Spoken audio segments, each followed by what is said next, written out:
തേങ്ങാരച്ച കറിയാണ് ഞാനിന്നിവിടെ ഉണ്ടാക്കാൻ പോകുന്നത്. ഇതിലേക്കുള്ള ചേരുവകൾ എന്തൊക്കെയെന്ന് നോക്കാം. ഇടത്തരം വലുപ്പത്തിൽ ഒരു പടവലങ്ങയാണ് എടുത്തേക്കുന്നത്. ഇത് നല്ലപോലെ വൃത്തിയായി കഴുകിയതിന് ശേഷം ചെറിയ കഷ്ണങ്ങളായി കട്ട് ചെയ്ത് വെച്ചിട്ടുണ്ട്. 1/2 കിലോ ചെമ്മീൻ, 1/2 മുറി തേങ്ങാപ്പീരയാണ് എടുത്തേക്കുന്നത്. 3 പച്ചമുളക് നടുവേ കീറിയത്, അരപ്പിന് വേണ്ടി 1/4 ടീസ്പൂൺ മഞ്ഞൾപ്പൊടി, 1/4 ടീസ്പൂൺ ചെറിയ ജീരകം, ഒരു വെളുത്തുള്ളിയുടെ അല്ലി. ഇത് അത്യാവശ്യം നല്ല വലിപ്പമുള്ള അല്ലി ആയതുകൊണ്ട് ഒരെണ്ണം മതിയാവും. ചെറിയ അല്ലിയൊക്കെ ആണെങ്കിൽ 2 എണ്ണം വേണം. നമ്മൾ ചെമ്മീൻ വേവാൻ വെച്ചിട്ടുണ്ട്. അതുപോലെ തന്നെ പടവലങ്ങയും വേകണം. ആവശ്യത്തിന് വെള്ളവും ഉപ്പും ചേർത്ത് ഞാൻ പടവലങ്ങയും വേവിക്കാൻ വെച്ചിട്ടുണ്ട്. ഒന്നെങ്കിൽ ചെമ്മീനും പടവലങ്ങയും ഒരുമിച്ച് ഒരു ചട്ടിയിൽ വേവിക്കാം, അല്ലെങ്കിൽ ഇതുപോലെ സെപ്പറേറ്റ് ആയിട്ടാണെങ്കിലും വേവിക്കാം. ഈ സമയം കൊണ്ട് നമുക്ക് ആ അരപ്പ് അരച്ചെടുക്കാം. ചെമ്മീൻ ഇപ്പോൾ വെന്തിട്ടുണ്ട്. ഇനി ഇതിലേക്ക് വേവിച്ച പടവലങ്ങ ചേർത്ത് കൊടുക്കാം.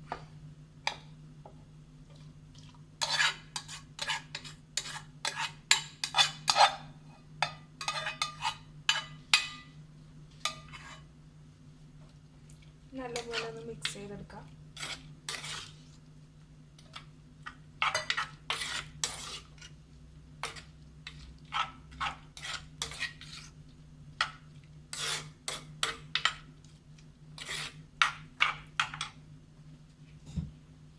ഇനി ഇതിലേക്ക് അരച്ച് വെച്ചേക്കണ അരപ്പ് ചേർക്കാം. നല്ല വെണ്ണ പോലെ അരച്ചെടുക്കണം.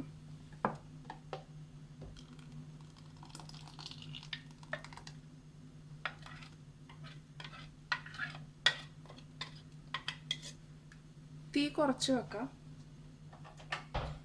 അല്ലെങ്കിൽ ഇത് ഒരുപാട് തിളച്ചങ്ങോട്ട് പൊങ്ങിക്കഴിഞ്ഞാൽ അത് പിരിഞ്ഞു പോകും.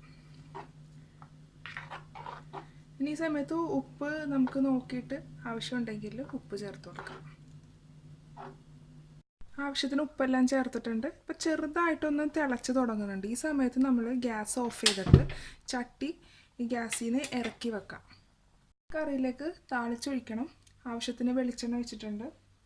ഇനി ഇതിലേക്ക് കടുക് ചേർക്കാം.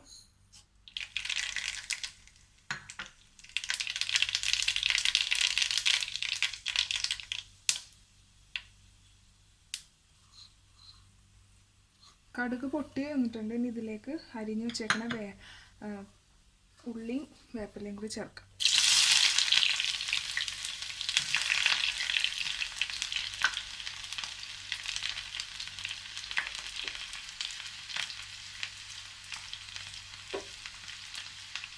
തീ കുറച്ച് വെച്ചിട്ട് ചെയ്യണം, അല്ലെങ്കിൽ ഇത് ഭയങ്കരമായിട്ടും പൊട്ടിത്തെറിക്കും.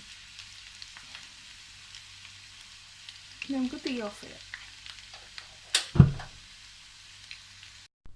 കറിയിലേക്ക് നമുക്ക് താളിച്ചത് ചേർത്ത് കൊടുക്കാം.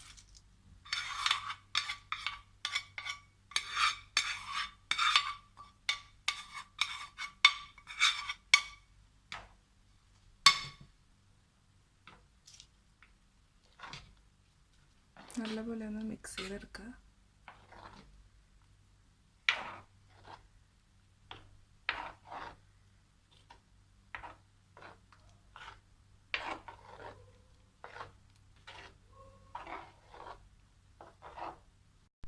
ചെമ്മീൻ പടവലങ്ങ തേങ്ങ അരച്ച കറി റെഡി ആയിട്ടുണ്ട്. ഇതെല്ലാവരും ട്രൈ ചെയ്ത് നോക്കണം. Thanks for watching my video. Hope you enjoyed it.